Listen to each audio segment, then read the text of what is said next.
I've been thinking about it since, like, before I pitched the idea, how we were gonna go over this one specifically. I still don't have an answer for, like, a format. I don't know what we're gonna do. Let me get my notes. Oh my god, 35 pages of notes. Yeah, this one's a doozy. And granted, you've seen my notes, Kirby. I don't know if Wash has, but Kirby has. It's literally like, club activity return. No, not Curry Lady. Colander? Oh, I don't know. I'm just reading notes now, but we'll get to that. Baseball! Let's go Mets! Love the Mets!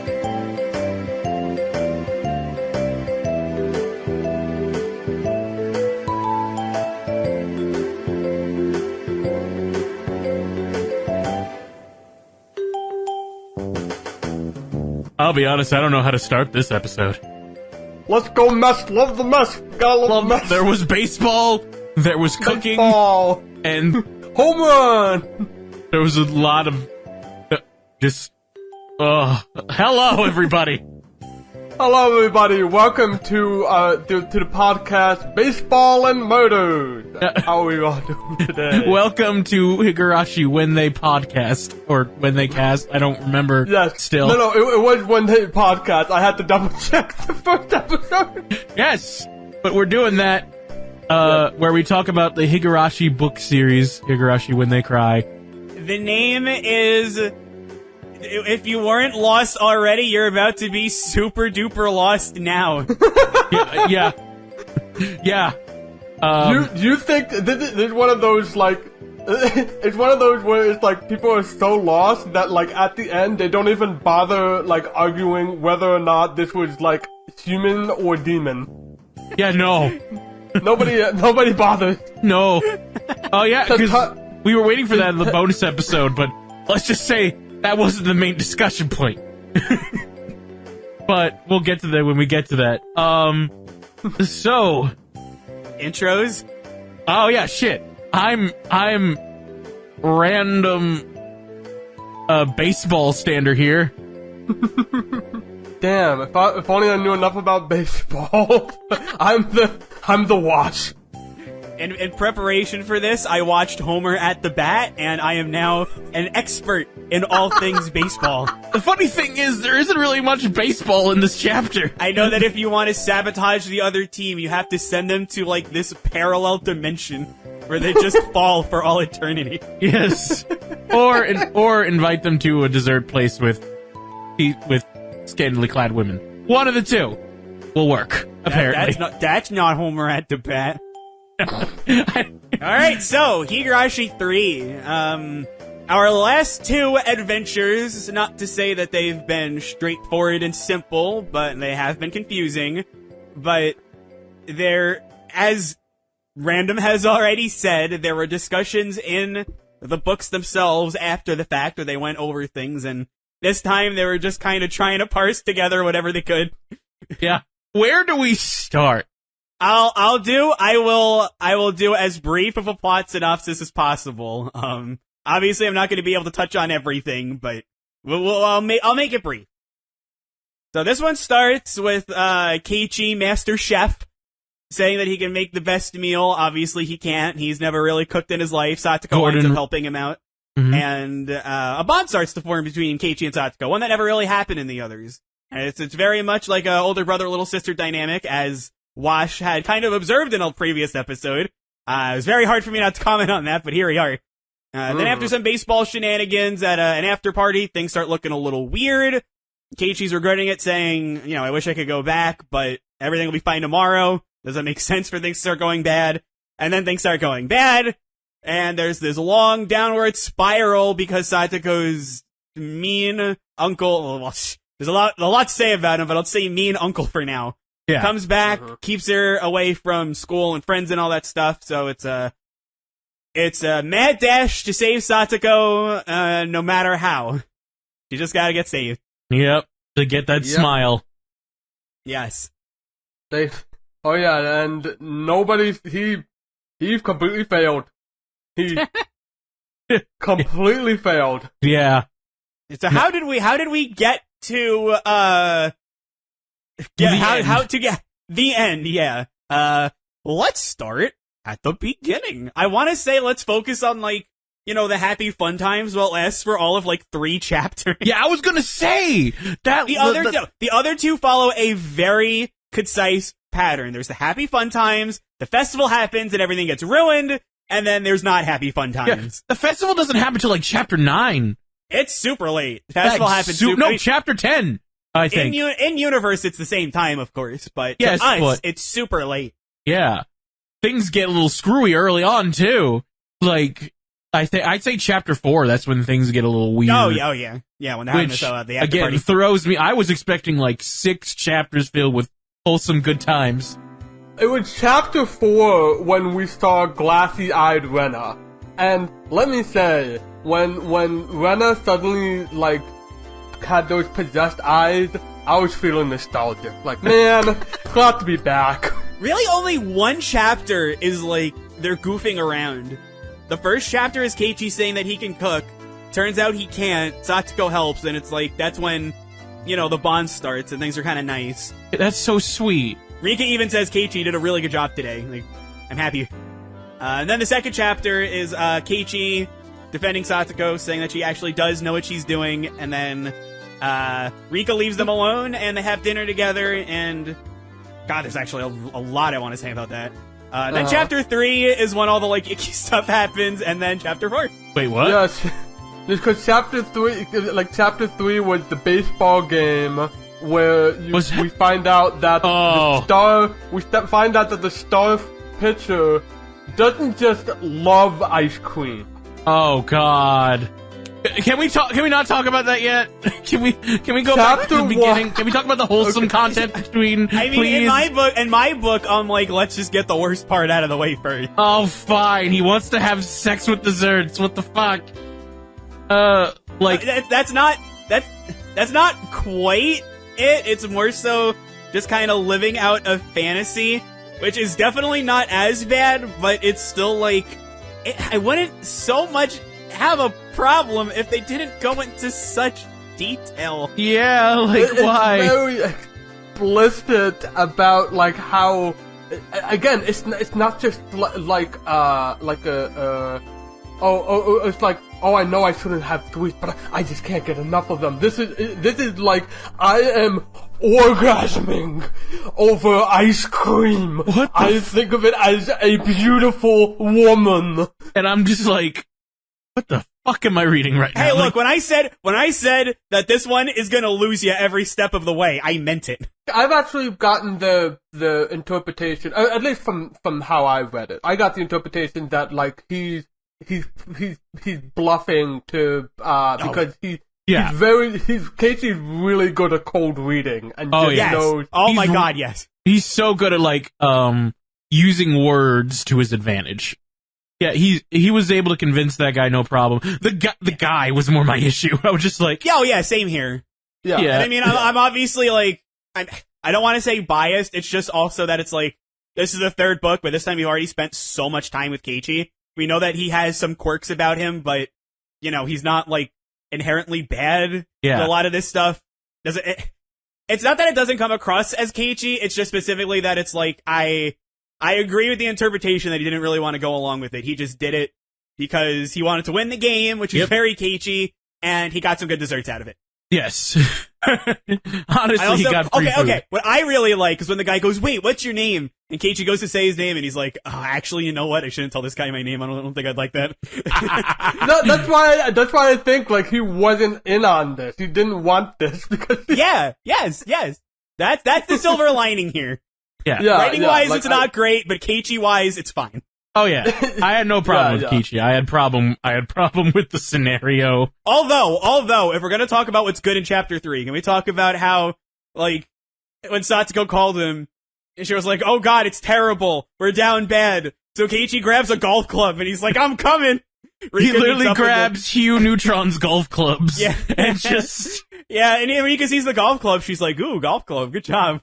Gets on the baseball field carrying this big golf club. No, it's like cameras, people with like cameras and like paparazzi for baseball players are there, and they just see him like with a golf club to a baseball game, and everyone's just like, "The fuck?" And Rika's just like, "Why do you have a golf club?" And she's like, I'm prepared. Okay. Yeah, she was just like, sure, why not? I love so much when the paparazzi run up to Keiichi and they're like, what are you gonna do in your baseball career?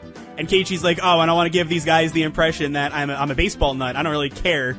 So he says, I don't really care about baseball. And their response is, wow, he's so good at baseball. His interest is gone. Only a sport as big-brained as golf can master his attention. The part I really liked in chapter 3 was, like, we're talking about, like, he gets the phone call from Dr. Cole. It's horrible! We're getting beaten left and right! Oh my god! What do we do? Oh wait, I think I have a baseball bat! Oh, you have a baseball bat? Oh, that's perfect! Yes, go get the baseball bat! I can't find the baseball bat! Oh, I get the club! He got the club! He runs over to meet up with Rika, and Rika's like, that's very interesting. I think this will work out great. And they go over to the field. He finds out what's going on. Satoko is like, I never told you to bring a golf club. What are you talking about? Clearly you should have known that I was implying a baseball club. Clearly. But like, the best part was like, he like Keiichi just looked like, stares at Rika, who knew what was gonna happen, who knew that Keiichi was gonna be embarrassed, and Rika's like, Nipa! And then she lifts her up, and then she says, as punishment, here you go, Rena. I love it! Because she totally could have been like, you were doing baseball, but she didn't, because why would she? Oh god. It is a very goofy moment. I love when Higurashi's like actually funny. It's not like like a weird kind of funny. It's just like funny. Yeah, there are some points in this chapter where I laughed, and a decent amount of the baseball chapter was one of those. Yeah, I called it the icky chapter, but it's really like half and half. Yeah. There's some. For me, like the first three chapters, I was like, I'm back on board. I was struggling pretty hard with book 2. Yeah. I was back on board. Then the uncle showed up. Oh, we will get there. We're not there yet. I still got a lot to say about these past 4 chapters. So I guess let's talk about the first. Let's talk about the first 2, because I'm assuming that Random really wants to talk about. Well, I really want to talk about this first 2 as well. Well, first off, we start out how every great chapter starts out with a dead body. Yeah. And is it confirmed who it is? I don't think so. Yes. No, it is. They talk about, and one of the tips with Oishi, Teppei's lover, quote unquote, at the time. Oh, shit. Yeah, and Teppei got scared that something was going to happen to him because something had happened to her. And that's why he goes back. It's implied that he was using her to, like, as, because she was, young woman, good body and stuff, to get money out of Sonozaki's. That's what they think it is.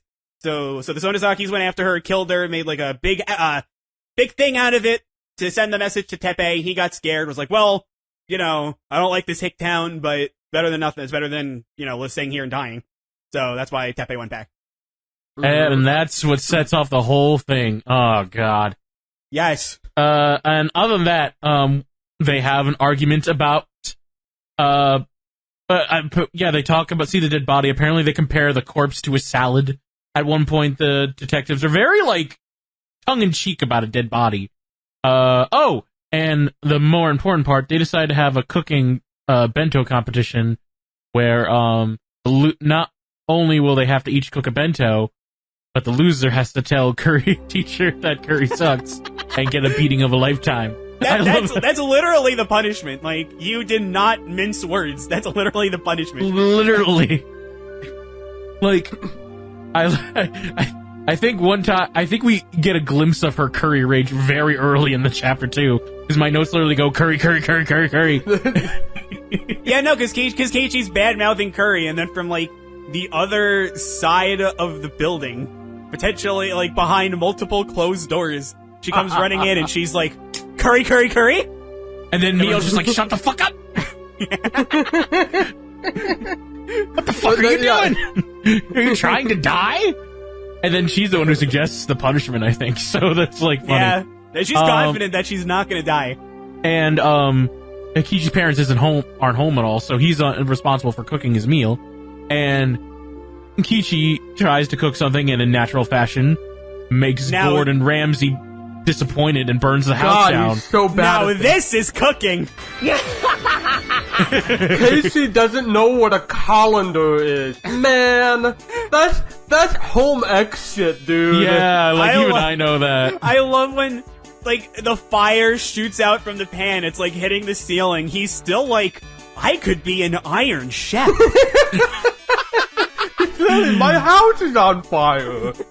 Okay, like, actually, I think my favorite joke of the whole book, probably my favorite Higurashi joke so far, is when Satsuko and Rika come in. Satsuko sees the fire and just shouts, "Oh my god, get out of the way."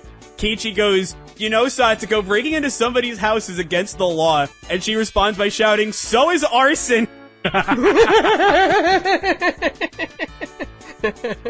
That's pretty good, yeah. I was originally like, how did you two get in the house? But then they were like, they explained it, and I was like, okay. Yeah, like, it's fair enough. But yeah, and basically Kichi was dumb idiot. Shocker, I know. But, he basically... I'm sorry, losing my train of thought. You can edit this out. He just basically waits while Satoko just prepares a meal for him, like, apparently how she would for his brother. And then they start to bond, like you said, they start to bond a little bit, and, like, and Rika's like, wow, I've never seen Satoko this happy in a while, even though apparently to Kichi, she looked pissed and mad and annoyed. She was enjoying her time, and it was the start of nice bonding, and I'm like, You're savvy enough at this point to know where it's gonna go. Yeah, I thought I did.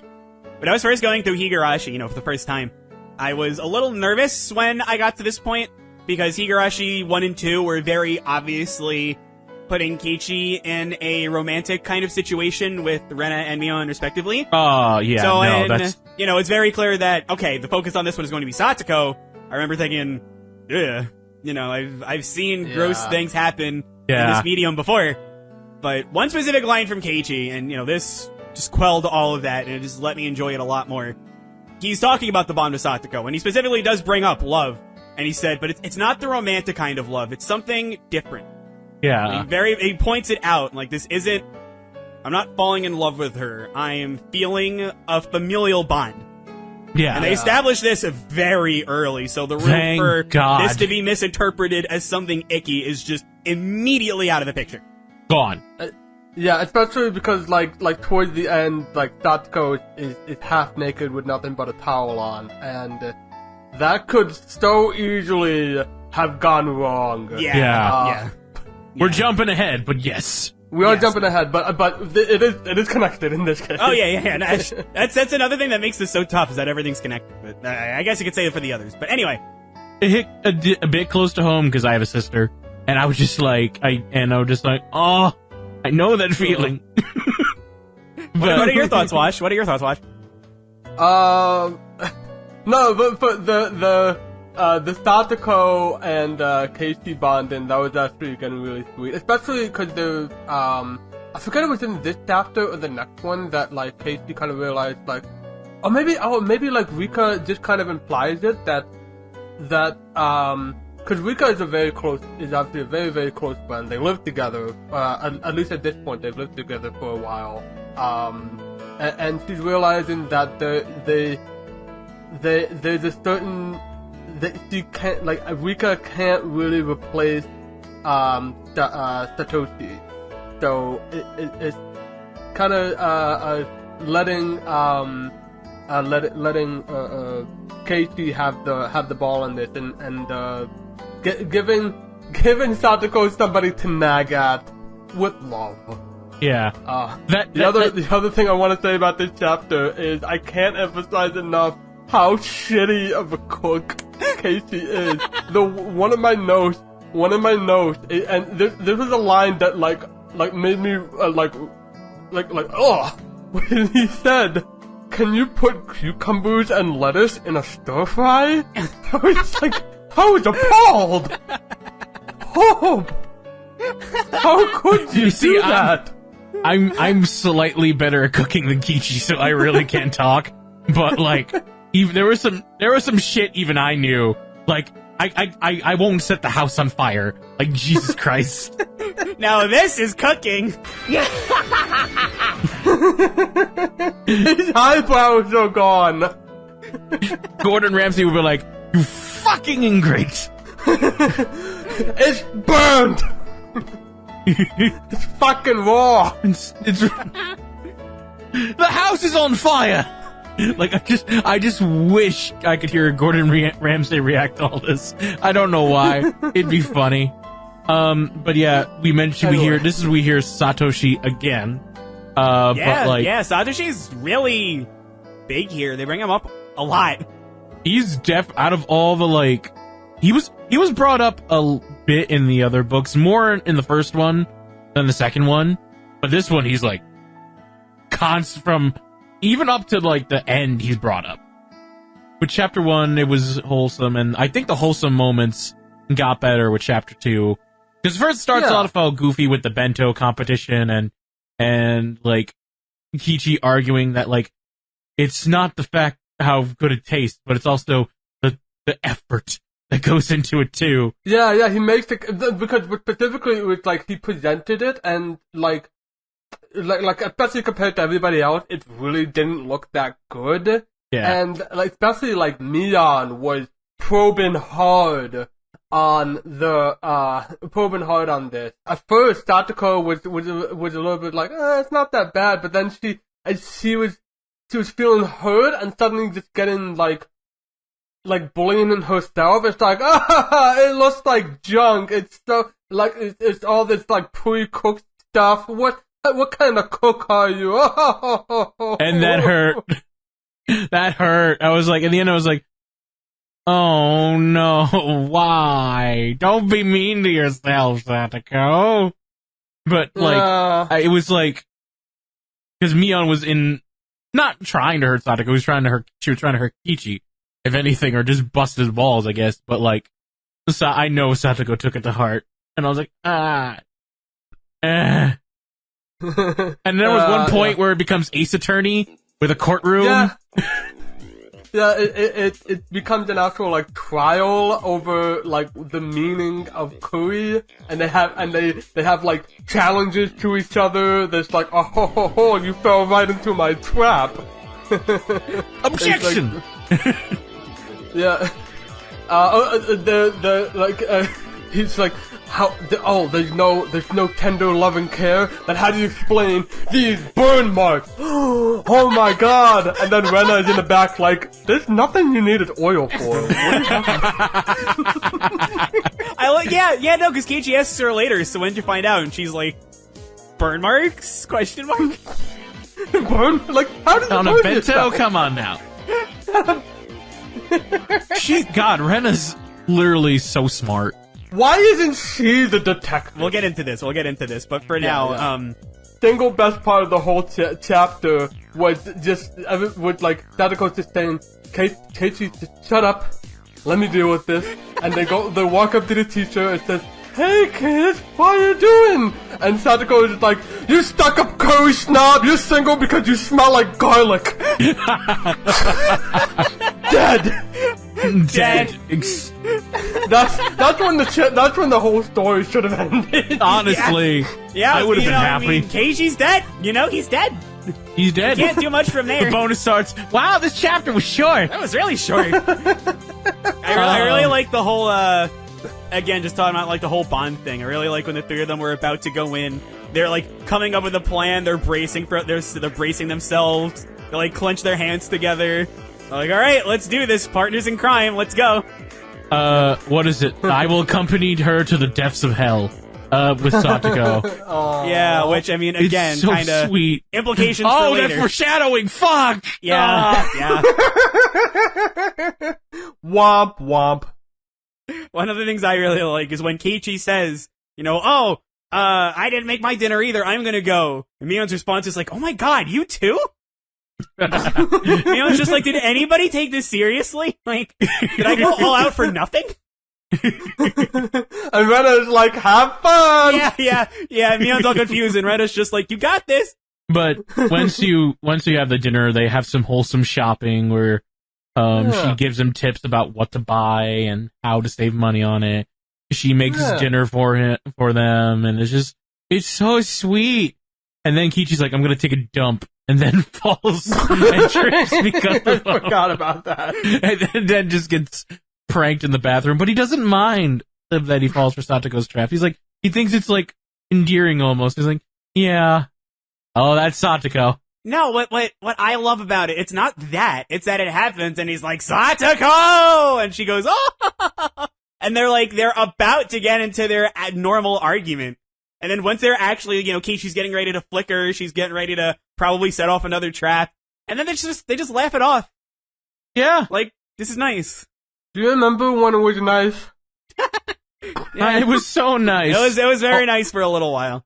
I think the part that got me, which, I mean, again, long term, this wound up being a bad move. But in the moment, the part that always got me was, I mean, Rika had already asked Keiichi to kind of fill in for Satoshi at this point. So he's thinking to himself, well, okay, I'll fill in for her big brother, her Nini, but I also have to think about this from her point of view. Is this something that she would really want? And he goes to ask her at one point, but he stops himself. He's like, no, you know what, that's actually really insensitive of me to ask. She hasn't seen her brother in a year. I don't want to put any uncomfortable responsibilities on her. And then she gives him a hug and she calls him Nini. That's always the part that gets me. That hit hard. That hit hard. Oh, heart. Literally, my last couple notes are my heart. God damn it, my heart. God damn it, my heart. I'm crying. I'm gonna sound like a broken record because I watched the first episode. I said it a bunch there. I said it a bunch during book 2, but it's sad. It's sad. Like it's comforting. It's heartwarming now, but yeah, I know. And I would just, I remember, I forget who said it, but like, I think someone told me like, oh, you're enjoying chapter 3? Good luck. And I'm like, what? It's fine and wholesome. It's gonna be fine. Meanwhile, I was only on chapter 2 at that point. So, yeah. By wholesome, did you mean bringing a golf club to a baseball game? Speaking of weird, the coach. Fuck. Oh, talk about a great character with a terrible first impression. Yeah. Jesus Christ. Yeah, I'll be the one to say it.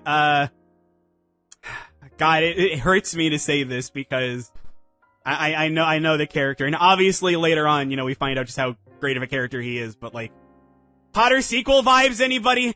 Oh my God! There's at first he's like, I'm just okay. Sprite. I will say this: the only one that I thought was particularly bad was chapter 3. Everything else is either like it's weird, but you could see that he has this level of comfortability with everyone. That it's just kind of like keeping them in their mood or whatever. Icky, and I understand why people don't like it, but it's fine. Or once you get further context for things, it's not just him kind of meaning everything weird that he says. There's kind of a hidden context underneath it. Yeah, but chapter 3, oh my God. Ugh. Chapter 3 was bad. Honestly, chapter 4 for me is even worse. Because that chapter 4 is the one where he confesses to wanting to A, adopt Satoko, and B, marry Satoko. And he was feeling like really sad that he can't marry his adopted daughter. And so, well, there goes that plan. Ha ha ha ha. What the and still, this is yet another case, you fucking idiot. Where like at some point in Casey says, "Oh, what about Coach? Coach will be a great parent for Satoko." It's like, did you not pay attention? I mean, I think they were trying to go with the jokey vibe, like I'm a cool adult, but at the same time, it's just done clumsily. And I think I agree with you. With chapter 4 was pretty bad too, but chapter 3 was just, I think, you know what? First off, when I see him, at first I'm just like, Sprite! Because I saw a new Sprite. Yeah, he's somebody new. Whenever I do that, I'm just like, oh, like, even the uncle doesn't get a Sprite, and he's pretty damn important in this story. So, like, if I mean, we didn't know about the uncle at the time, but, like, if he doesn't, and this guy does, he's pretty damn important. It starts to get bad in chapter 4, but then it just slowly goes down with it doing, like, a little joke, quote-unquote, here and there throughout the rest of the chapters, but he slowly becomes tolerable. And there's one scene later where, like, Coach wins my respect. And we'll get to that later. But so are the happy fun times over now? Are we going to with when Keiichi's like, all right, I lost the club. I'm gonna help clean up. I hate losing, but fine, whatever. Shion goes over to him and she's like, lol. And then Keiichi brings up Satoshi and she just loses it. And then she's like, oh, well, don't say that he just transferred. That's disrespectful, you idiot. And Keiichi's like, what did I do? So he brings it up to Rena and Mion, and there we go. And Mion's like trying to keep the peace at this point. Well, like, no, big thing here. When they Mion, not Rena, you know, she has her own little fit. But when Mion explains everything, she says something very important. She says, we didn't mean to hide it from you. It's not something that, you know, we want to bring up because the topic of Satoshi hurts a lot of people. There's no real chance to bring it up without those people around. And the opportunity never really came up. We didn't want to hide it. Sorry. And then Rena's like, lol, he didn't transfer. Lol. Yeah, she just goes off. Including the bringing back the lies face. Those fiery, angry eyes. Oh God, what was my note? While you're looking random, I guess, she also says something very important. I'm being a lot more yakkative with stuff now that, we're 3 books in. I think I can start being a bit more, notice this stuff. But she specifically says, Satoshi was thinking about leaving. I left and I apologized. He must not have apologized, and that's why he got demoned away or whatever. So now there's this whole thing, she's getting angry. We know why she's getting angry at this point. Because her own trauma is being brought into this, and the way that Satoshi dealt with it, did not sit well with her based on her own experiences. And then Mion is just like, shut up, Dexter. And then Ren is like, oh. And Mion, like, to your credit, is very upfront and honest with Keiichi. There's no, like you said, there's no hiding, there's nothing going. She just tells him straight up, like, hey, yeah, like you said, it's a tough topic. Could you not bring it up with Rena around? Yes, that's very important. I don't know why she's like this, but she's like this. Don't do that again. From at least the first chapter, isn't that also not exactly true that Mion does know why Rena is like this? Does she? That's something you gotta think about. Do the pieces fit? And you put the puzzle together, do the pieces fit? That's definitely we'll get into that later. Because that's less related to Higurashi 3, but no, the end of chapter 4 is very interesting. Very interesting. Also, isn't that where it's implied? Like, I think in one of the tips, it's implied that Shion and Satoshi were an item, I think. I mean, for all we know, it could just be like one-sided. Like, we don't know. But there's, at the very least, Shion liked Satoshi a lot. Yeah. One, obviously, because she's the first one to get offended. And two, the whole conversation with Coach. Yeah. When I went through it for the first time, I don't know why I didn't really put the pieces together that, like, of all the characters, the one that you kind of have to watch out for the most is actually Oishi. I didn't really realize that until chapter 5 or whatever, when he shows up. And Keiichi, so Higurashi 1, Oishi pulls him aside and tells him everything, and Keiichi is forced to work with him. Okay. Higurashi 2, they don't necessarily meet on the nicest of terms. They're initially antagonistic, but their goals kind of start to coincide, so they regretfully work together. Yeah. Okay. It's going downhill, but nothing terrible yet. Oishi here. Thoughts? I love how Keiichi's like, I don't know why, but I feel like I hate this man. Not only that, but like Oishi, because like Keiichi, just from feeling, not from nothing else, but just feeling, just gets like confrontational with Oishi, the points to which he points to a girl. Hey, what's his name? And it's just Casey Maibara. Oh, from the Maibara family. You know, I really love your father's work. And you know, I heard that your mother graduated from a girls' university. That's really high class. I wonder if she's a daughter of a respectable family. And just Casey's like, what? Like, how did all I know about this man... Am I in the conspiracy now? Keiichi's like, all I know about this man is that he rubs me the wrong way. How does he know this much about me? It's funny you say rubs him the wrong way. Yeah, because literally he crunches his shoulders and, like, leaves him screaming in pain. Yeah. And I'm just like, Jesus, oh God, what the fuck? And literally Coach steps in to be like, stop, you're hurting him. Yeah. And, like, we've seen Uichi get, like, mean, but never, like, physical. Yeah. So, something about this scene, I kind of want to call back to Higurashi too. Do you remember when he confronted Keiichi and Shion? Shion's like, lol, I gotta work, bye. And it's just Keiichi and Oishi.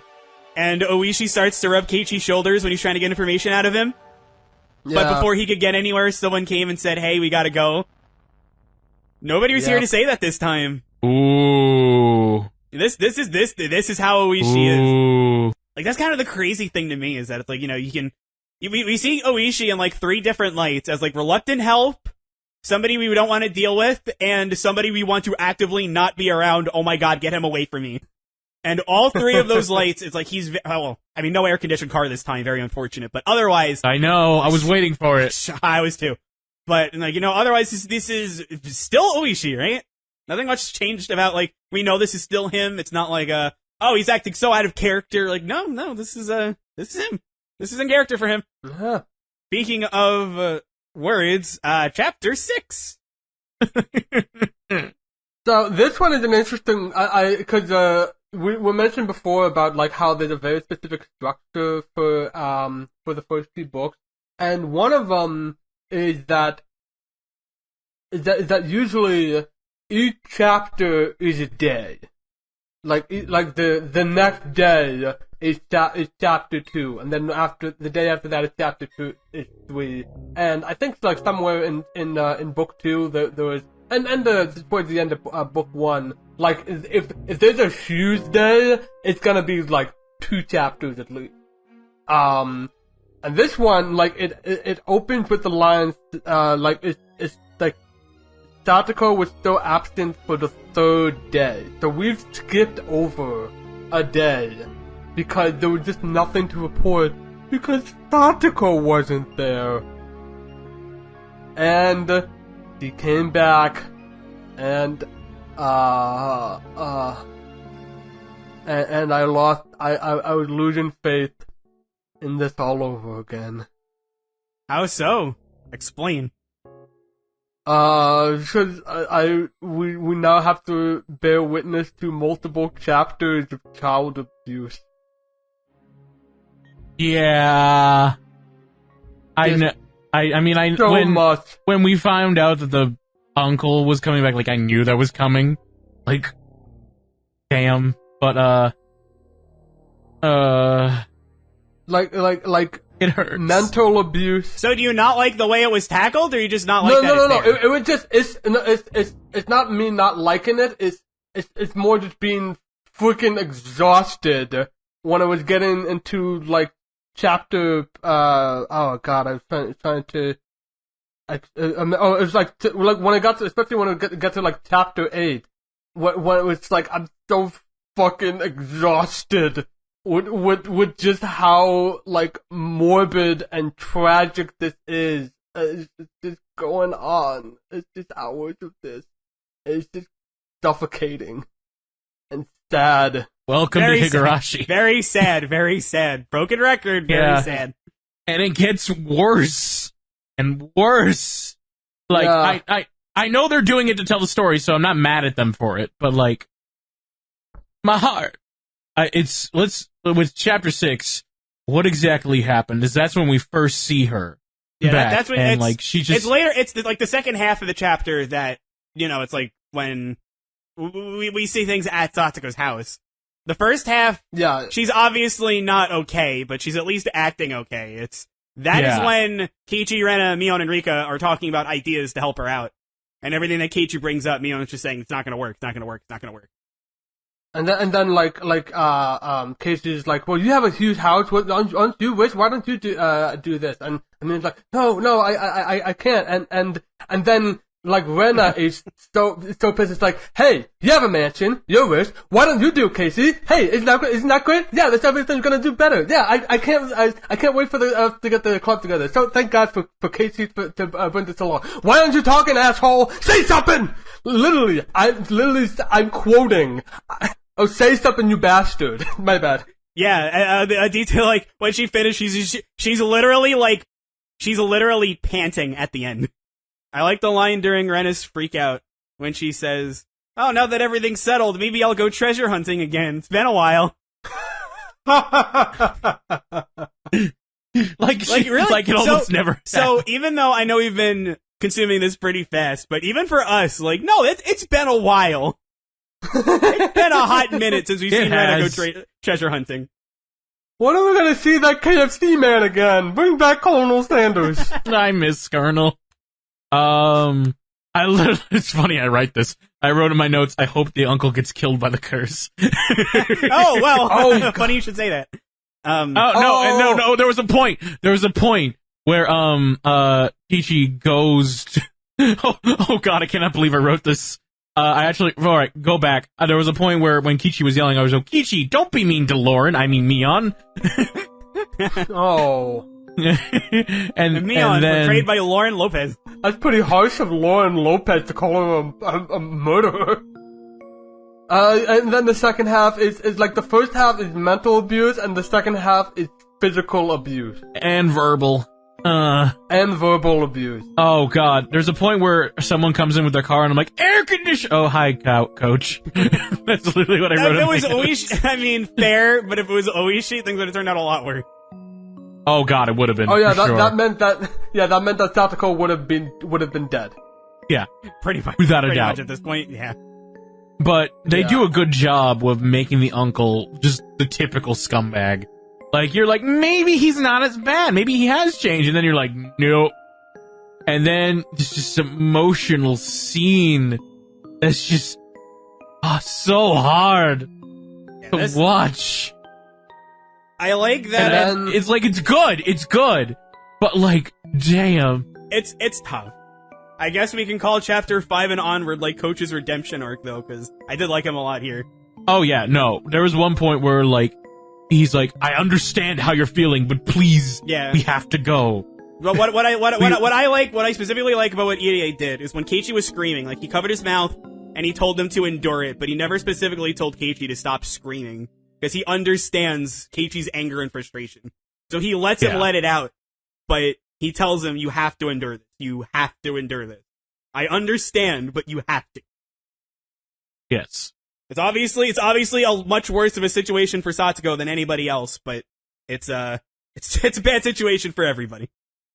It's also the first time you hear the F-bomb out of Keiichi this chapter. I don't remember if you hear it any other times, but you definitely hear it a lot in this chapter from Keiichi, but this is where it starts. Everybody's swearing up a storm in this book. Yeah, Good. he's mad. He's angry, like, cause Higurashi 1, like, he gets mad in Higurashi 1, but most of what Keiichi is in Higurashi 1, he's just afraid. That's what he is for the most part. And then Higurashi 2, he's just kind of sad. Here, he's angry. Yeah. Oh god, is each one like a 7 deadly sin? Interesting theory. I will neither confirm nor deny. God damn it. I wasn't even trying to set that up. That question literally just popped in my head. Spur of the moment for me. But yeah, and there's one point where the light shines and you see the bruises on Satoko, and I'm just like, no! And there's one point where I think I even just stopped writing notes that chapter, and just like, I literally wrote, I can't even type anything else, I'm just sad. I mean, that's an accurate note, yeah. Do you have anything God else damn. to add, Wash, or is everything you said before about it? Not for chapter 6. At least, again, like, Rena calling, Keiichi a bastard. That was new. Even when Rena was like an axe murderer, she didn't go that low. I don't understand. She's so talented. She doesn't have to work blue. Chapter 7. Yeah, chapter 7. I where we'd usually be past the festival by now, but Yeah, or like around there, but nope, we're not even close. This is when Keiichi tries to. So if I have it right, this is when Keiichi. Well, I know this is when Keiichi kind of plans around actually hiding Satsuko at his house, which I mean was failed to do him at the start, but he really thought it through. And at 3 a.m. was when he realized this isn't gonna work. If I'm remembering right, boy, 3 a.m. Oh boy, yeah, I thought that too.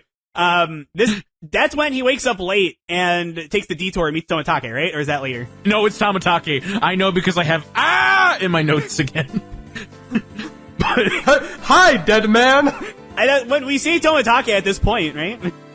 Yeah, he's like Kenny from South Park. He just dies. You killed Tomitake.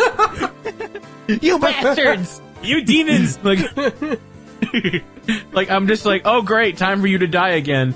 But we don't see Takano with him. No, but she appears later. Yeah, she shows up. Takano shows up later. Yeah. He goes to be with Takano. Keiichi's like, I'll follow him for some reason. Tomitake sees him. He's like, oh, you followed me. Oh, yeah. my favorite line from what's his name again? The photographer. I already forgot it. Tomitake, he says, "It won't. I wonder who's gonna die. It won't be me for sure." And Takano's like, I don't know about that. He's like, come on. And we're just like, it's just like, okay, you're being cheeky now, author. We know the drill. Exactly. No, I like when Takano is like, oh, I know a lot of stories about the village. You want to hear them? And Keiichi's like, no. Why did I write back on the sadness train? Choo choo. Shit just got real. Probably. Oh yes, because this is when they told the teacher. Yes. Okay. Yes. All right. Oh god, another intense scene where Keiichi just lashes out his emotions. At least there, he does lash out. You're absolutely right. But at least there, I don't quite want to say it has a purpose, but at least him doing that, even in Mion's head, she's telling him to calm down, but even she understands this is just to get the severity of the situation across. For the first time, Keiichi's actually using his emotions to get somewhere. Yes. Yeah. I mean, it feels like something close at least. Something's gonna happen surely. It would make sense in the sort of emotional, especially and the thing is, he even mentions at the end of the book, it's she's Satsuko has only shown up 2 nights, and yet I will go through heaven and hell to save Satsuko. Holy, he's just that passionate. He's got the Satoshi's spirit within him. Yeah. Tip tap. Okay. All right. Let's talk about. Yeah. All right. Well, before we started with chapter 8, before the big one, Keiichi does go to Mion and explains the situation and basically asks her to kill Teppei. And her 2 responses are basically, you asked me to do this. It's very mean, but I will listen to everything you have to say. I'm your friend. That's the least I can do. And then at the very end, again, whether you take this at face value is up to you guys or not. But her response is, I understand where you're coming. I understand where you're coming from, especially if Takano told you all this stuff. She's got away with words, but it's all wrong. Which is interesting, actually, given, with book 2. Well, again, we're 3 books in. There's 5 more to go. We gotta let Detective Sion on the case. We'll get to that. We'll get to that. So I'm gonna say for this opening, I was like, this is interesting. The first 2 books, was him, he's finding out about this conspiracy and he's fearing this conspiracy. And in this case, Takano tells him about the conspiracy, and it's So there's a way that we can get away with murder? Like, I want in on this. Like, I think we gotta, it's the Death Note, conundrum. It's like, surely I can use murder for good instead of evil. I really like, because they're learning everything supernatural from Takano, right? Everybody else is trying to make sense of it, but Takano's like, oh, I love this stuff. But she specifically says, this is back to chapter 7, I guess, but she does specifically mention that she thinks that it's people doing it. She loves the supernatural, but she still thinks people are behind it. That's super interesting. Yeah. Super interesting. She has the line, like, do you know the true identity of Santa Claus? It's your daddy! Do you know the true identity of Oyashiro-sama? It's your daddy! It's Hugh Neutron. Hugh Neutron is carrying out murder. Jimbo? Hugh Neutron Merry is Christmas, carrying out Jimbo. murder. I'm gonna get you ducks and murder. So anyway, Anyway. yeah, the whole thing with Mion happens, and then, where do you two want to take it? We find out from the oh, God. Satoko gets triggered. And I'm not saying this as like it's an actual trigger moment. Yeah. I hate so much like how the word triggered gets like co-opted by shitheads, Yeah. but because like in this case, no, this is psychological trigger. Like she is going through trauma, And it's miserable. It's nobody's happy. Nobody can say. I mean, most people can't even say anything. You know, most people are just so like shocked by what's happening. But you know, everybody. Well, I mean, Casey tries to say something, and Rena like kicks down a locker in anger. Just shut the fuck up! Like literally, just shut your ass up. Yeah. Yeah. So, fun fact. I got spooked with this because the first time like Satoko like really, really started crying, Rory started barking, and I was just like, "Oh fuck! Oh no! It's so powerful, my dog can sense it." Oh no! And I would just like, and it just kept getting worse and worse, and I'm just like, I don't know how to feel. I don't know how to feel. I don't know. I was just writing, oh God, Jesus. Yeah. I just was writing facts, and I'm just like, and then we hear her say, I'm sorry, I'm sorry, I'm sorry, I'm sorry, I'm sorry, and I'm like, no, it's back again. It's definitely. I'm not even going to pretend like this is easy to sit through. This is easily one of, if not the hardest moments to sit through. No, this was hard. But, like, I just wanted to point out that, like, reference to chapter 1. I do have to be the one to say this, especially because I do know that Ryukishi worked so long as a public servant so he could make sure that he did stuff like this right. I do really admire how he portrayed it. No jokes. No I jokes, agree too. No hyperbole. Nope. Weird joke about random thing going on. Like, this is trauma. This is a child. This is bad. But it doesn't matter. It doesn't matter how much you care. Like, there are some times where you can't do anything, and it hurts. Yeah, it hurts, like, and we could see through Keiichi. Like, I really hate when you have, especially with young or old, any kind of woman, girl, whatever, when they're going through a lot, and it's just like it's all about the guy. Like, I hate that. But what's so good here is that what you see through Keiichi isn't, oh man, I wish I could help her. It's, I thought of everything. I can't do anything. We as a collective can't do anything. All we can do is watch, and that hurts.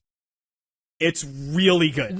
Like, it's kind of challenging. In fact, it even challenges that, like, centering himself, because he, like I said, he was, like, screaming and just like screaming at the during this whole situation and just getting so emotional. And when it's like, this shit isn't about you. This is about Satoko. Yes. Like, this is, like, I know you're sad, we're sad, but Satoko is going through shit. Yeah, really bad. Not about you. It's really bad. And in fact, this actually comes up, like, later, like, how, like, Casey was still centering this on himself. But good God. And it really takes its time. It's so slow. Like, just how much it takes in. with this whole scene and just like screaming and crying and oh god, the voice acting is bone-chillingly good. Yeah, like, it's I both love and hate the fact that I'm listening to the voices now. Yeah, I feel that. I mean, I think this is obviously in a completely different sense, but this winds up being a trigger word too. When Mion says, we can't do anything. That's changes the whole thing. Now Kichi's like, wait a minute. This whole time, I've been trying to throw this on other people. I've asked Takano if she knows if Teppei will die. I've asked Mion if she knows when Teppei will die.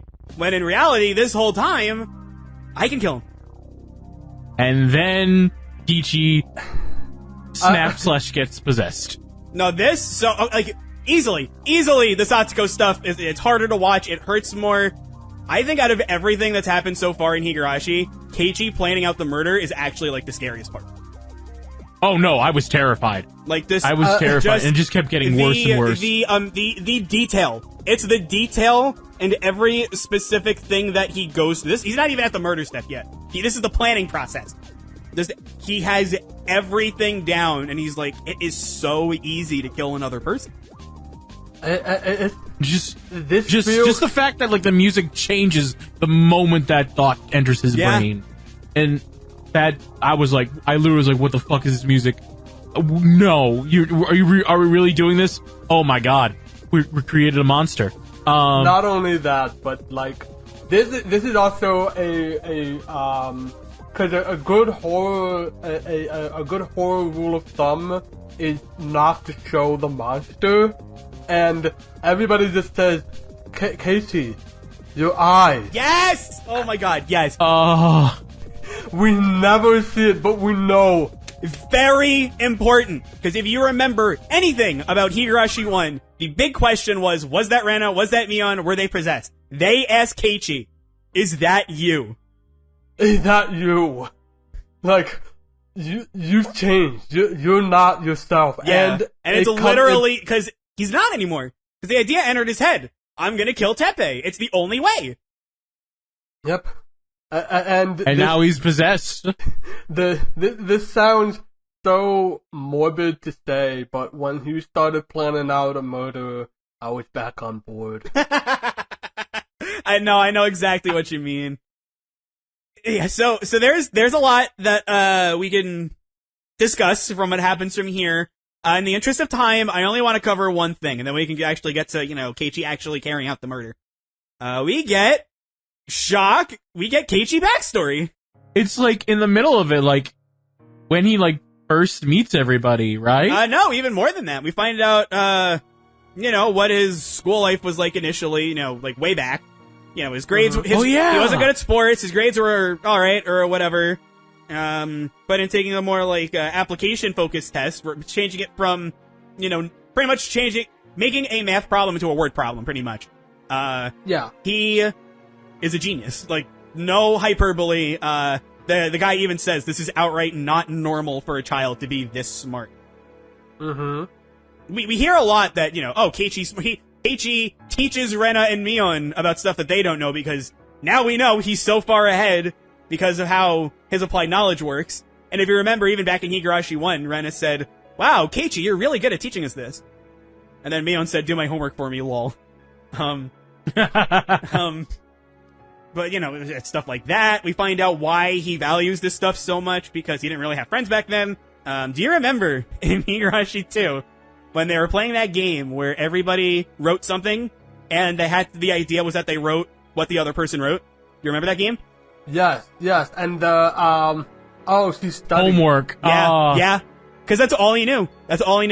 Even on, like, a more comedic level, like, of course he's gonna be sassy, of course he's gonna be a jerk, like, intellectually he's so far ahead. Of course he's gonna act like that. So he's so far ahead, except for cooking. But book smart. I said book smart. Cookbook smart. Yeah, correct. You got me there. But, you think back to, Higurashi 1. Why is he this upset about losing his friends? Higurashi 2. Why is he this upset about, letting Mion down or whatever it was? Even here, why is he, okay, again, he should be, wanting to get Satsuko safe and everything, but like this much? And it contextualizes so much from the last 3 books. It's so good. I love this stuff. Sorry, I ramble. What do you guys think? Especially because that was the prelude to him preparing for the oh no, that was the prelude to the murder. Initial step for the murder. Yeah, that was the prelude to the murder. Yeah, when he was digging underground for to bury Tepe. He was thinking about his backstory while he was shoveling. That's right. Yeah. And it's like that. Especially because I guess he just kind of knew that like whatever happens, like either this is gonna go great, or this is the last thought I'm going to have. So it's like his life flashing before his eyes. It hits. It hits. It's like the nice calm moment before the storm. And this definitely cements it. Like again, the core is Satoko.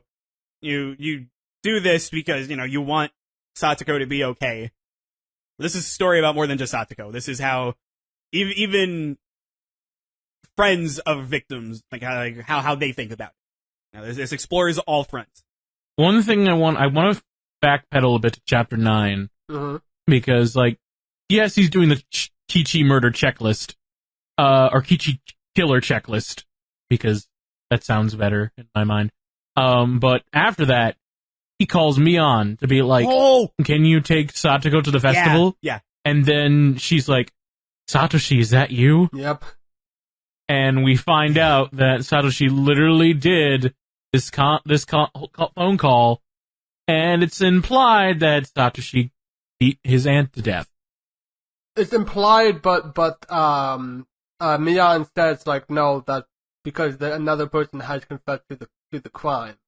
So it's kind of it's still kind of thrown up. It's who knows? At least for right now, who knows? The only thing we know for sure is that Oishi started tailing Satoshi after the fact. Oishi is in this for all of 2 scenes, and they're some of the most standout scenes. It's oh my god, yes, crazy. We'll get to. We're not there yet. To that chapter yet, but that chapter that was me me most scared and most impressed with Uishi. But we'll get there. We'll get there. We're getting there. We're jumping ahead. We're jumping ahead. Yeah, so for now, I mean, Random bought something up and I bought something up. Unless Random, you had more to say. Rambled a while. Do you have anything more to say, Random? Or? That was just pretty much that, because it sort of clicks with Kichi a bit. Oh god, Satoshi is doing this, and then it slowly develops to Satoshi is with me with the bat, and I think even before that he was planning to kill him with his bat, and he's yeah, now I know this is the right thing to do. And it's just which is really funny when you compare it to Higurashi 1, which was yep. Oh my god, everything is the same as Satoshi. Get this guy away from me. I'm doing things on my own terms. Now here, it's Satoshi. I thought a lot of bad things about you, but now more than ever, I need your help. It's nuts. It's nuts.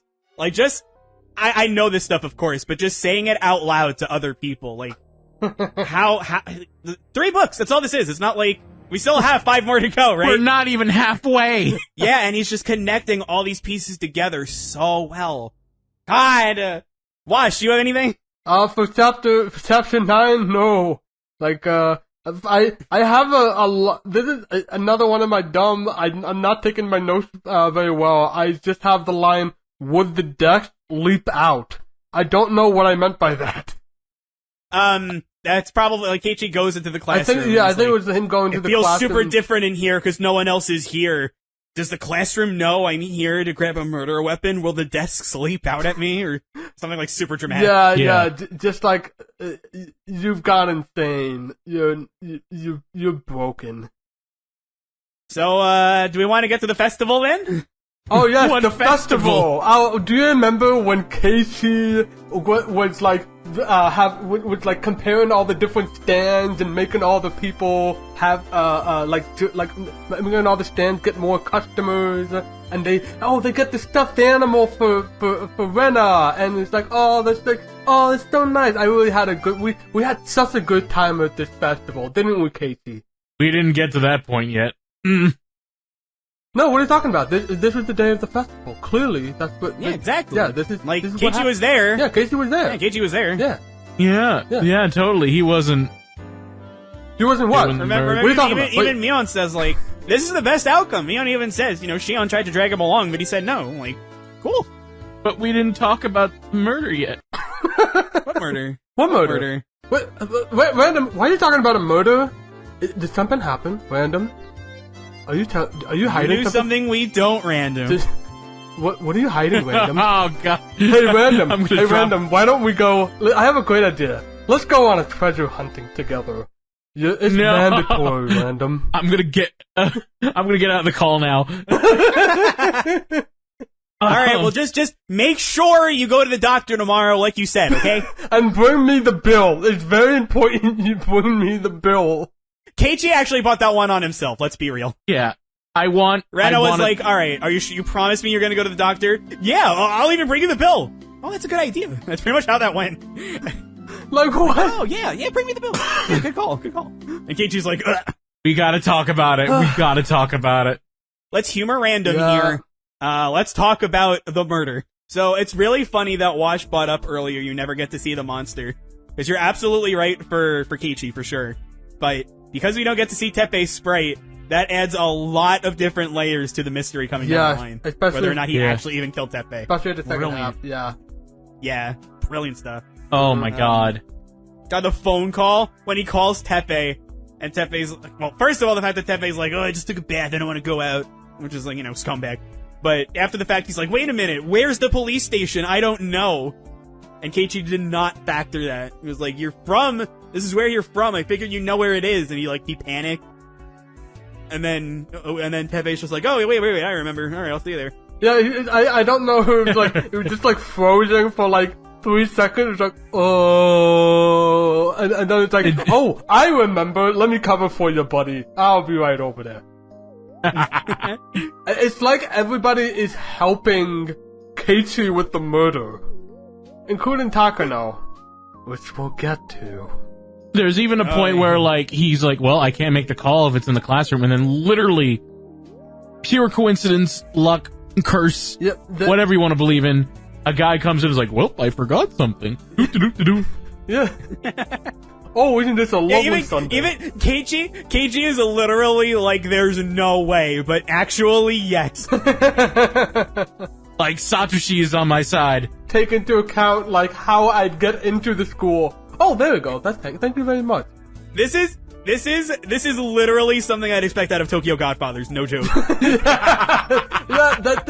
Okay, I wanted to, because I wrote down in my notes, it's like, there's a general, it's not a rule, it's just what kind of happens in stories, is that if a character explains the plan in a way that the audience actually hears it, then the plan goes wrong.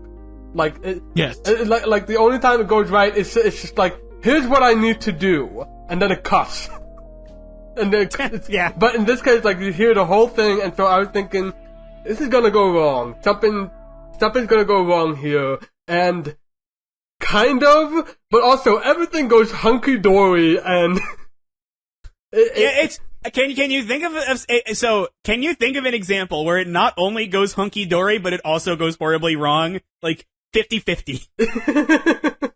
The thing that he didn't take in, especially the where he's chasing after the uncle with, like, first off, I'm gonna say, like, the whole chase and like just describe in detail, that's like freaking morbid, and just like, oh yeah, thinking in my skin, like to view this in the eyes of a murderer, of like somebody, like, explicitly like and talking about calling the Teppei like an animal, like he's not even human, and it's like literally dehumanizing the victim. And your life is on a timer. I decide when it ends. Exactly. He's broke. Like Keiichi broke again. Yep. Yep. And only instead of him being murdered, he's the one who's murdering. It's so morbid. I just couldn't look away. I couldn't even write notes other than just like. Well, I couldn't look away because tidbits. I had to read the words. But, well, yes, but like the background changes. Yep. You just hear the constant whacking sounds, and then eventually, I was just waiting for the sound effect to be heard, like the one from the beginning, and it does do like a repeat of like the opening of Higurashi 1, where you hear the noise, but like before, it's like so many variations of like blood splatting sounds and cracks and just. It's freaking horrific. It like Happy Halloween. As far as just another thing that's like, oh my god, like, it's like, ugh. After he kills Teppei, he's like, I did it. He's acting like he won a club game. Oh god, you're right. Yeah, there's like a supreme victory, and especially like not only is this morbid, but the whole time I'm thinking, none of this is what you wanted. None of this is gonna work the way you want it to. It just isn't. You haven't thought any of this through as well as you think you have. Like just how bad things are gonna go, and they go bad. Things go bad. They go bad the night of. He buries the body, and then you know who shows up. And also don't forget he doesn't throw the body in the swamp. He throws he's like, no, I'm not gonna do that. I'm just gonna bury it. Which I'm like, why if it's closer? But he does throw the he does throw the motorcycle, and he throws the motorcycle into the swamp. He drives a motorcycle for the first time, which that's the most unrealistic thing of this whole book is how Kichi was a mean dude on a motorcycle. Oh! So wow, the SpongeBob movie novelization reference. Holy moly. I literally wrote that down in my notes. He's a vicious, cold-blooded predator! I mean, you're not wrong. You're not wrong. Exactly! The sheer tension of like when or if Casey is gonna kill Takano, but he's like doing a calculation in his head, like trying to figure this out. It's like, no, I can't. I can miraculously drive a motorcycle, but I can't do a car, man. I don't have that kind of power. We'll save that for the next book. That's the book. But also she's not with it's funny because she does wind up. This is my big thing. Yeah. Like, I mean, obviously the Teppei, like, and her, like, the line of her saying, "How far did you bury the body?" is like, oh my god. But when Keiichi gets out of the car and just says, "Hey, isn't that Tomatake's bike? You're not with him. Why do you have his bike?" And we know what happens to Tomatake, right? Yep. We're 3 books in, we know what happens. And then she's like, "No, that's not his bike. That's my bike." Yeah. This night never happened. She stalls for a while. She's like, "Oh, why did you say that's his? There are a lot of bikes. Why would you say that is?" And then after a while, she's like, "Oh, it's mine. He's teaching me how to ride a bike and teaching me how to take snapshots." And they're like, "Oh, that makes sense." And then she's like, "You and I were never here together. We never had this conversation." Yep. We never saw each other. She says that multiple times. Yep. She drives off. Keiichi says, "I should have killed her. No, I have the curse left. Right, I still have anything left in me. If I am still Oyashiro-sama, you're dead, lady." I wish you to die. Right before she drives off, like she makes some sort of implication about how she knows the murder, and like Casey, the book smart kid, doesn't get the implication. It's like, what do you mean? And it's like, you can't figure that out on your own, boy. Well, okay, give Keiichi credit here. Not only did he just kill somebody, but he's on like night 5 of not having good sleep. My brain would not be working properly either. I will give Keiichi the pass. No. It's fine. But I just really like the Takano just becoming Uishi. Yeah, no, that's fair. That's fair too. Just like you can't figure this out, stupid. Like, come on, I know you're an idiot, but you're not that much of an idiot. And And then he gets up the next day. He's like, oh, my mom's yelling at me, but I don't care because everything's going back to normal. I walk outside. The air feels so great. I take in every single step along the way. Everything's coming up, Millhouse. Everything's coming up, Millhouse. I literally wrote a line. I miss the cooking. Now this is cooking. And then Keiichi gets to the school. Yep.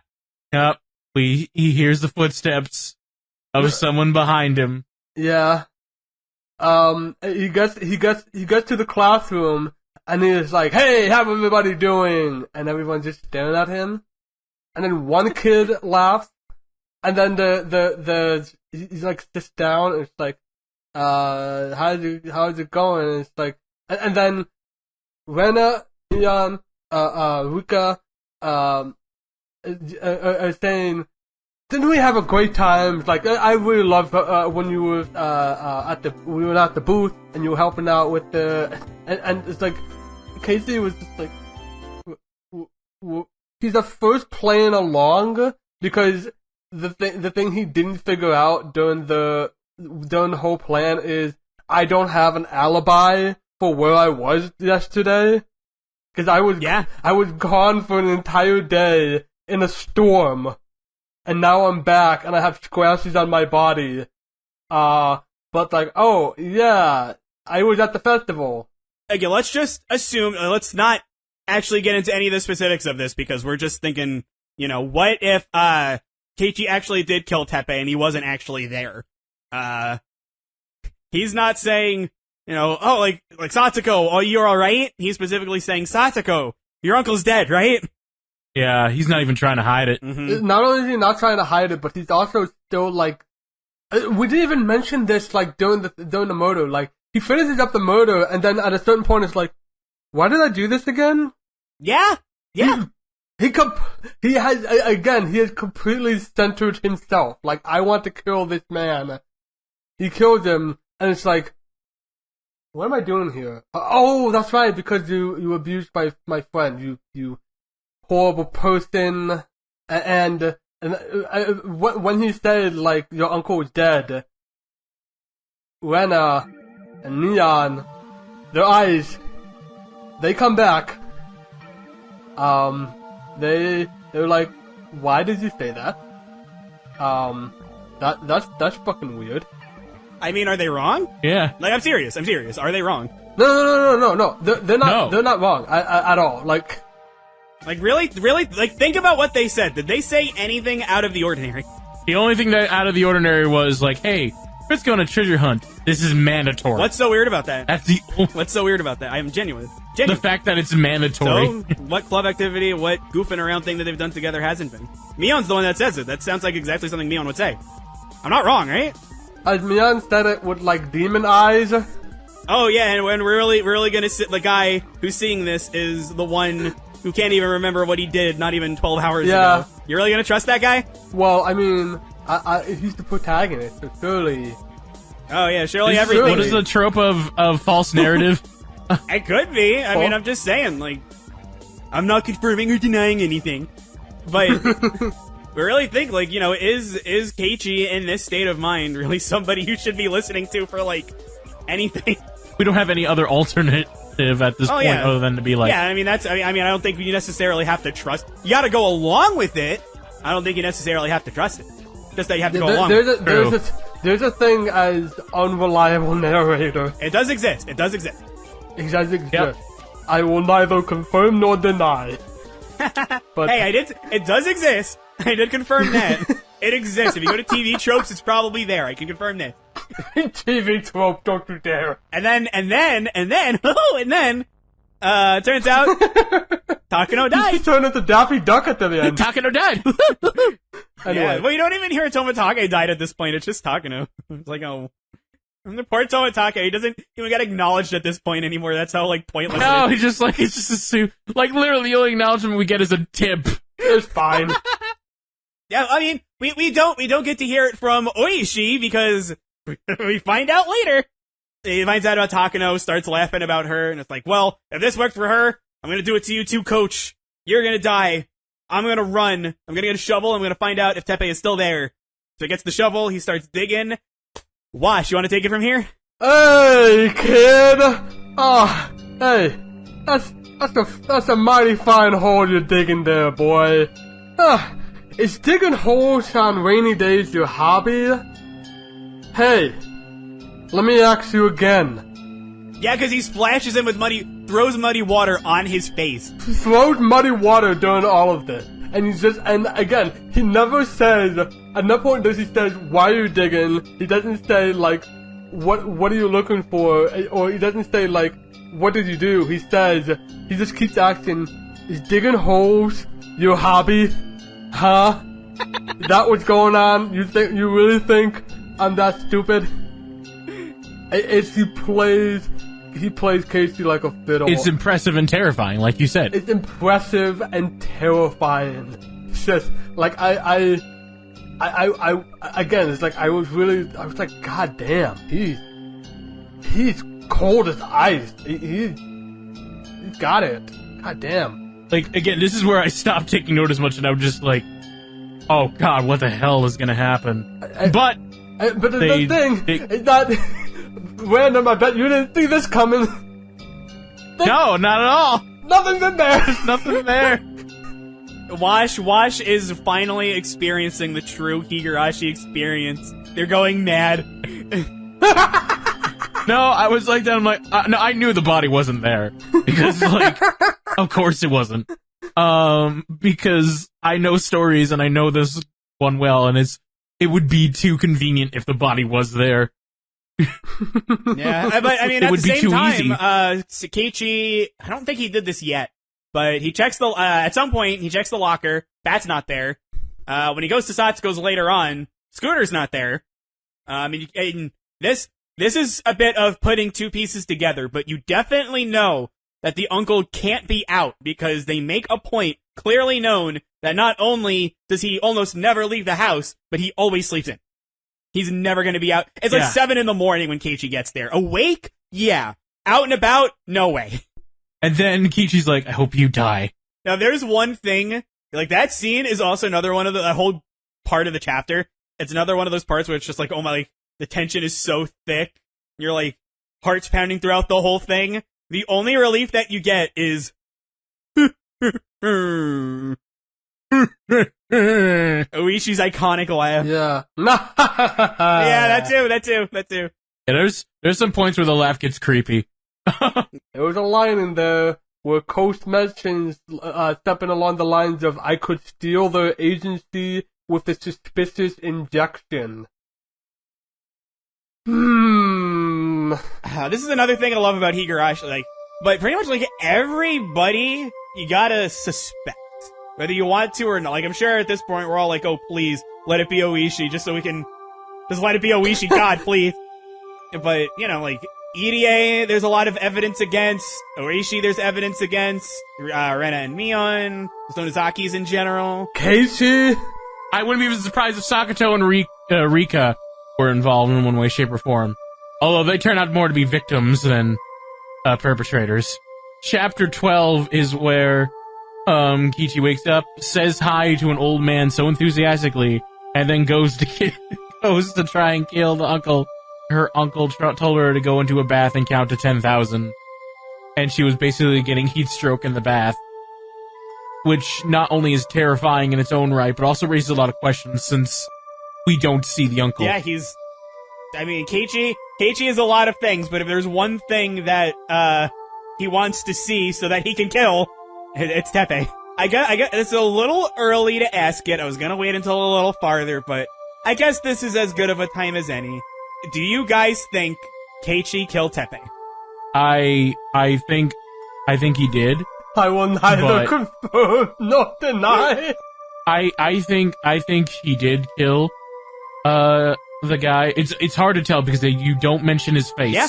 In fact, I don't think even Kichi looks at him, so you really don't know, but there's no other mean dudes on a motorcycle I could think of other than Kichi. So I really think that he did succeed in killing him. And that's the thing, that the body disappeared, but we know that the dirt has been dug. Yeah. Like, they were talking about how, like, the dirt was soft. Like, it was clearly somebody dug through this, but then at a certain point, it hardened, and they were having a difficult time digging. Yeah, to the point where they hit the pipes. That's how low they went. The point where they hit the pipe, and like Uzi was still like, "Hey, get that pipe out of the way," and the cops are just like, I don't think there's gonna be a body under the pipe." Yeah, I think it happened. It's just that some force, whether it be whoever's behind this, truly dug it up and moved it, and probably put it in the swamp where. Yeah, I guess. I mean, I don't want to say too much. I'm not even going to tell you if this is the right answer or not. This is just definitely something worth thinking about. Think who would benefit in a way from if you're going to go with that line of thinking, of course. Think about who would benefit. Tatiko. Who would like it? Who would benefit? Who would like it? Who would be happy? Who would be who has something to gain in any kind of way. From Teppei's body not specifically being discovered. Because that's the whole thing, right? Like, we know, quote-unquote, Keiichi thinks he knows, how's that he killed Teppei. It can't be Takano, I don't think, because in the second book, she died days before the festival when her body was found. And she was at the festival, so... Yeah, I mean, she's at the festival here, too, so... Yeah, I think it's the director. I think the director found out about the killing. Like, they planned to do Tamatake and Takano, and they found about the killing, and then Hinamizawa, they stand united with their villagers, and they did what they could to save them and protect them. I like it. This is, even if you don't agree, you thought it through, yeah. That's what matters. That's what matters. The unity from Chapter 2 is what's making me think that. That's what's so much fun about the first half of Higurashi, is just getting to that point where it's like, alright, I think I got something. I will also add that, like, I believe it was Uisi, like, right after they finished digging the hole, like, I'm pretty sure Uisi said, "Damn, I really thought that the uncle would have been next." And the fact that, thinking that, going back to the conversation with Mian, where she says explicitly, like, the uncle is not going to be the next one to die. And part of that is because, like, that's exactly who Uichi thinks is going to die next. And they're trying to get him off the scent. That's at least how I read that. Also, with the whole classroom scene, like, as soon as that started, like, I thought they're building an alibi for him. Yeah, that's what I thought too. They're helping him, especially with like how, like, when he entered the room and everybody just stared at him blankly. Yeah, it's a little weird, isn't it? Yeah, clearly it's like they know. And especially like Mian, like the night when they had to call the night before, like Mian already knew what was happening. What Casey was implying with, like, can you take her? I'm gonna be busy tomorrow. Like, tomorrow on the accursed night. Yeah. I wonder what's gonna happen. Mian's not dumb. I'm not gonna tell you whether you're right or wrong. You'll find that out. But I am very glad that you did your. Especially, I'll say it as many times as need be. This one is super hard. So I'm just. What's really hard. And we're not even done yet. We still got two chapters left. Well, I mean, basically, as far as the mystery goes, basically one. So let's talk about it.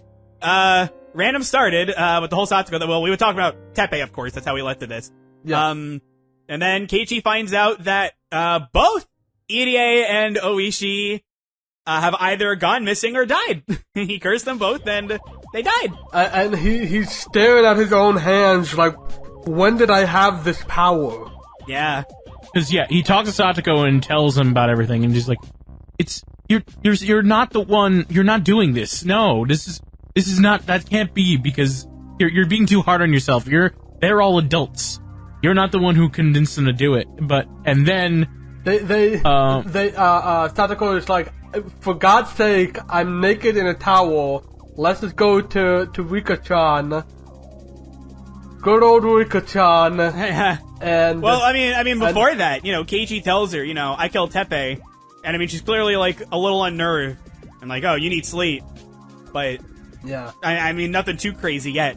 But then he's like, oh, by the way, Irie, I wanted to die, he died. Takano, I wanted to die, she died. Oishi, I wanted to die, he went missing. I think something's up, and at this Satsuko's just like, stay away from me. It gets worse. Yeah. Somehow. Really, really worse. Yeah, that's another thing with, like, how does it keep getting worse? How does he do how does he do this? Oh my god. Yeah, Rico and, Rika, goodbye. Yeah, it's gruesome. It's really bad. Keiichi even barfs and just, like, throws up because of how bad it is, and I almost did too. I vividly remember, like, how wide my eyes opened when Satsuko shows up and she's terrified, and you just think that it's like, oh, it's because her friend is dead. Like, obviously, that's what you'd think. But then Keiichi spots a newspaper. Who would leave a newspaper around in a spot like this? Oh, wait a minute. That's the newspaper I used to wrap the exposed hatchet. Ah! Satsuko puts pieces together in her head. Keiichi, right after having told her that he thinks he killed like 5 people or whatever, is right in front of Rika, and as if Satsuko hasn't had to deal with enough, now she's got to deal with this. She snaps even farther, and yikes! There's a very, very drawn out scene of Keiichi trying to calm Satsuko down, but she's not hearing any of it. Why the fuck would she? And then there's the cliffside scene on the bridge. You two can take it from here. I yak a bit too much, so go ahead. She basically says, like, it's not your fault. You're possessed. Why does the demon sound like Keiichi even now? Because he's just like, I still care about you, Satsuko. I'm still your Nini. And then she's just like, no, you're not your demon. Die. And she, like, shakes and tries to push him off, and eventually, Keiichi falls off. And falls down a god knows how long height into the river. On rocks. On rocks. And he wishes, like, if this curse does exist, let all of Himizawa die so no one has to go through this again. And he passes out, and that's when the chapter ends. And you think that's where the book ends. You say that's when the chapter ends, but there is an extra tip that just kind of throws something out of left field with a character that's already dead by this point. I was mentioning talking about the translation of Yasudo. We're just talking about the different ways to translate that, and one of them being the Honorable 8 generation, and there is a implication never confirmed because they just said, like, we know that the last 2 generations were firstborn girls, but there's a huge implication that Rika was the 8th generation in a row as a firstborn, and thus she is the reincarnation of a Yashiro-sama. That's very, very Rika. Very Rika. And just when you think that would be that would have been a good spot to end the chapter. Lol, everyone but died. No. How did this get any worse? What the fuck? Because at this point I was like, okay, I don't think Keiichi wished for Rika to die. Someone else did it, in my opinion. So maybe someone else killed the other people. When it got to the point where he wished for everyone to go away and everybody died, I was like, what the fuck? Can you wish me $1 million? Please? Kill a millionaire. I'll grab their bank card or something, transfer everything. I'll deal with the footsteps. I have millions of dollars. Oh my god. And you don't even see it right away because he's just walking around an empty Himizawa. All the Higurashi are dead, everything's quiet. Specifically, no more footsteps. And then he just is like, you're from Himizawa? Oh my god, you need put on this mask now.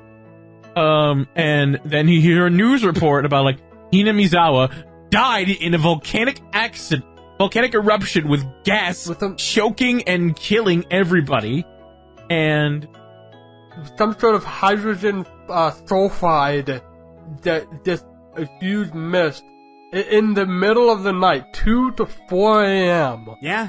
Yeah. And I mean, we get specific confirmations on what happened to everybody, too. Everyone. Like, even if you're like, alright, well, Tomotage, technically we don't know. Maybe this was Tomatake's miracle chapter. It's like, nope, finding the credits. Yes. Third time's the charm, kids. Same with Takano, Oishi's missing, EDA's dead. Or no, Takano's dead, I'm sorry. EDA's dead, Oishi's missing. Rena's dead, Mion's dead, Shion, is dead. Well, that Satoko went missing. Satoko went missing, yes. Yeah. And you know who else was still missing? Tepe. Yeah. Yeah, so even at the very end, like, when you think you're gonna find out whether or not he died, it's like, nope. But, that's it. That's all she wrote. I'm just like, I'm still getting over this ending, like, you literally did, like, kill everyone route, and I'm just like, everyone's dead now. How does one top this? The very important thing about everybody dying is that it is a police report that shows it. It's not Keiichi being told. So you can't try to worm your way out of it like I was before with, the dumpster diving with Rena and Mion. Like, you can't worm your way out of this. This is confirmed by the news, the police, political figures. It happened. Yep. And then they have an after party where they just blow everything up and the problems are all solved. Yep. The end. The end. Obviously, we've talked for a while. I don't want to spend too much longer. Just humor me a little bit. We talked about the characters in pretty deep detail. You know, I'm not going to ask anything about Oishi, EDA. We talked about them a lot. Really, the only character we kind of touched on her, but just like last time, there's so many implications here that I want to talk about her a little bit longer. Let's talk about Rena a bit. Yeah, she went back to being scary. She's super different in all three. Like, how she acts makes you think differently about, like, what you've already read, and what you think about her before is making you second guess what you're thinking reading her now. So, I guess I just want to ask, either one of you can start, I don't care, but what is your take on Rena? Do you have, like, can you confirm or deny your take on Rena, I guess? No. No. I'm honest. I'm stumped. I have no clue. She's a big deal, but I honestly don't know what her deal is. All I know is that, like... She likes Colonel Randy. We know that much. Yeah, I don't know what's gonna happen with her. Like, everyone I have like you said, everyone has some sort of connection, or, like, I have an idea about something about how they relate to the plot. But with Rena, other than, like, what happened with her before she transferred here, like, and that was mentioned in book 1. Yeah. No clue. Which is funny because it's highly implied that she was the main focus in the story of the first book. Just how Mion was the focus and how Satoko was the focus. So we already went past her story and we still don't know a lot. There's a lot of layers to her personality because she's so cutesy. And she's so, like, she's so easily distracted by cute things. And she's also, like, the smartest girl in the room. Smartest person in the room. Like, she picks up so well. Like, if you're lying to her, she knows. Well, I was gonna say I can't keep this secret from you, the timer, but we don't have a timer! So, final thoughts. Who would like to go first? I'll go first. So, with the beyond the extremely exhausting, if necessary, middle chapters, this gets quite interesting. Like I didn't get to mention this, that, like, or maybe I did a little bit, but like Keiichi is on Oyashiro's side now. Like I said, like, he went up to Miya when Takano tells him about this murderous conspiracy. He goes up to Mion and said, "I want you to kill the uncle. Like, I am an accomplice to this. And that's fascinating.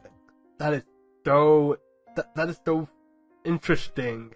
And just how it drives him into just breaking his brain and getting,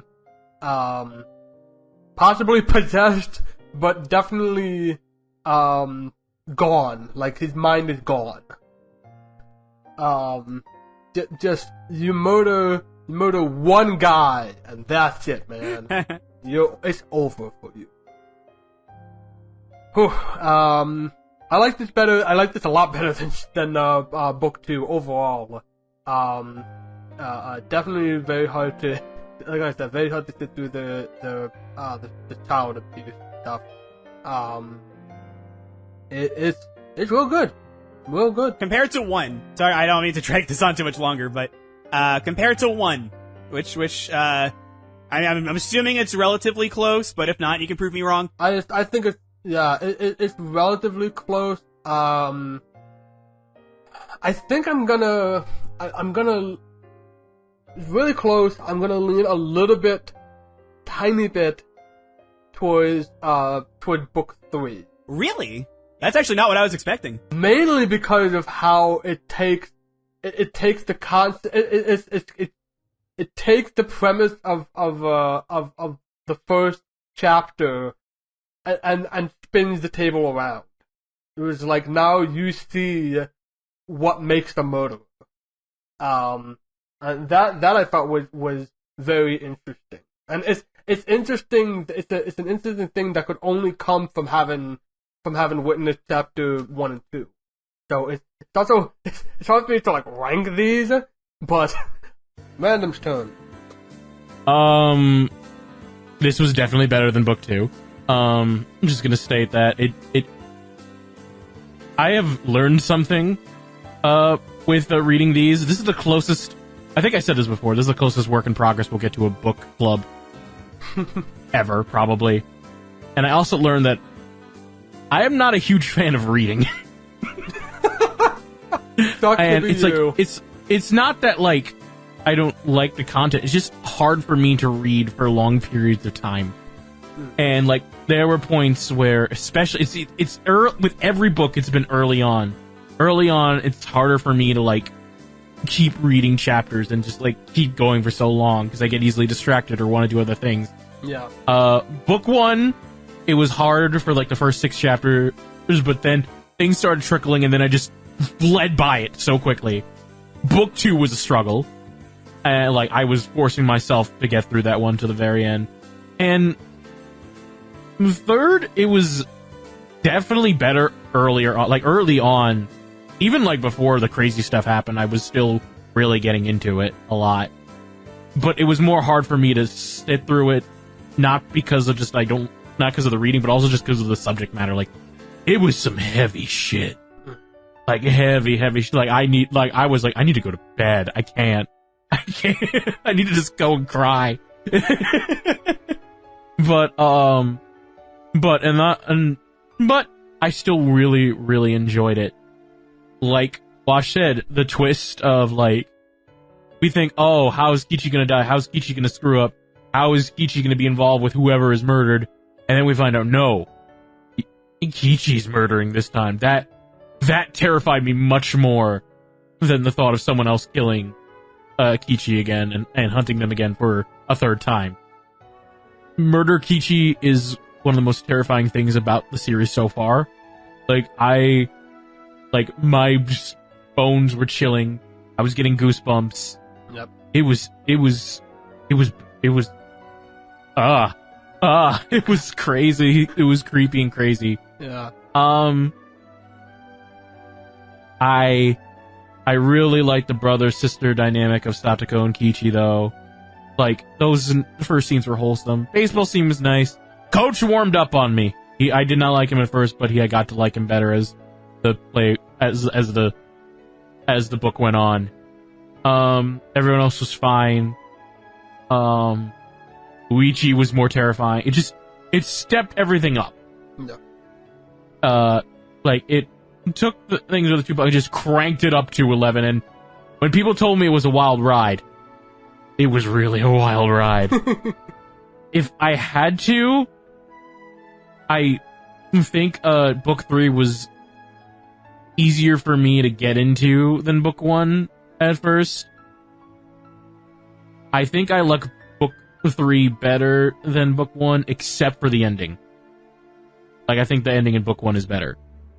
Because I think book 3 is just like, we murder everybody. And it just seems like a cop-out almost to me. God. That's all I have to say about it. Oh, God. Any questions? I think we can segue into my final thoughts now. This one is a doozy. Obviously, I say this every time. Again, broken record. And I sound like a broken record saying broken record at this point, but this is different for me just because I know the answers. I've read these before. But even ever since my first time experiencing book 3, it's always made me feel certain ways. I can't necessarily say they're all positive, but just about everything that it made me feel was good. This is, as I've said, this is a super tough nut to crack. As both of you have said, it definitely plays with the Higurashi formula up to this point. As you could see, I'm sure, I don't know if you put this together or not, but again, we're kind of at the point where it's like, I can start confirming some things. This is the end of an era, in a way, because Shion is about to become the main character of a book, and the one that's coming up wasn't even apparently intended to be, released or whatever, and Kichi is not going to have a lot of involvement with that one. So things are about to, we're not necessarily done asking questions, but things are about to change. So this one, radically altering things. It feels super different, of course, but again, this is the last. Oh, I'm not going to quite say the last of its kind. That's kind of the next one, but still, it's. There are a lot of ways that I could describe. I think I like it a little bit less this go around, only because a lot of the bad EDA stuff really kind of hit me this time. The last time I specifically went through this chapter, I was a few years younger, and I could kind of accept that. It's like, oh, he's just being weird. But now, especially after seeing Potter's sequel, like, that play changed me in a way that I can't describe. It was just like, no. No thank you. But on the whole, I was thinking a lot about this, but this is, I can't say it's my favorite because it's not, but I think this is potentially my second favorite book out of all of the Higurashis. It's tough, and I'll be sure of it by the end, but I have nothing but respect and admiration for the story that Ryukishi wrote. This heavy subject matter that he spent so long experiencing through other people, again, being a public servant, dealing with this kind of stuff. 10 years he did this. Having that kind of understanding and writing this story in a way where not only do you see how it affects everybody, but you see that the person it's affecting, the child, is the worst. And it's hard. It's not pleasant, but I admire him for writing it this way. And it's fantastic. I really love this story. Yeah, that is Higurashi Book 3. Why everyone watching, if you're confused, don't worry, we are too. You're not. Random and Wash are confused. I'm sitting here thinking, thank God I've read this already. I'll spoil this, why not? We only have one question arc left, and then it's time for answers. So, join us next time for the final set of questions in a very different kind of book. Until then, plug? We finally got it, even though we had this, months before this episode came out. First off, if you like what you listen to, great. Then you can check out our Twitter account, WRK Podcast. Follow us there. We'll let you know when new episodes come out. Also, subscribe to our YouTube channel that now has a URL, youtube.com/WRK podcast. You can join in. Yay. Thank God.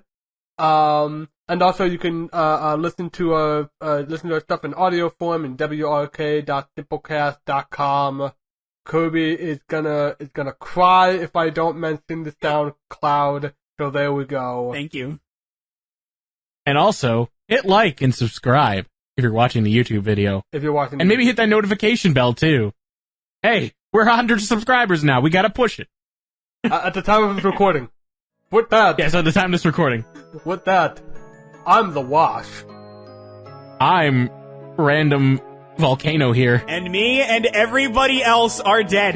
The end. Goodbye forever. Good night. Forever. Tune in next week for more confusion, maybe. Next 2 weeks. Tune in next 2 weeks for more confusion.